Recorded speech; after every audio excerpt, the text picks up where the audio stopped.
How to add contacts to the CRM. Hexospark provides unified customer relationship management to enable you to centralize all your contacts in one place so you can capture potential leads, manage communications, and keep track of your pipeline. When you first create your Hexospark account, you will be able to choose the geographic location where you want your contacts to be stored. This is ideal if you need your data stored in Europe or the US for privacy requirements. Next, if your plan provides access to workspaces, you'll be able to create your first workspace.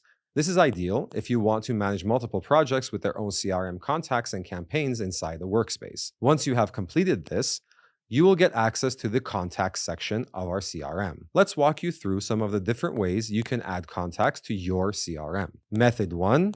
Using a CSV file. If you have an existing list of contacts in a spreadsheet, you can upload a CSV into Hexospark. You will then be prompted to match your CSV columns to existing fields inside Hexospark, and contacts will be automatically imported. Method 2.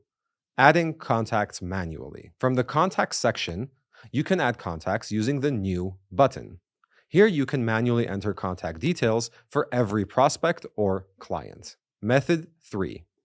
Using LinkedIn and the Hexospark browser extension. The Hexospark browser extension provides one-click access to prospect data when browsing LinkedIn profiles. This is ideal to personalize your icebreaker and add contacts to your CRM and campaigns straight from LinkedIn. Method 4. Via Hexomatic. Hexospark provides one-click access to leads found via Hexomatic workflows straight to your CRM and email campaigns. Once a contact has been added to your CRM, you will be able to upload documents, files, save notes, as well as assign contacts to email campaigns to automate outreach and follow-ups.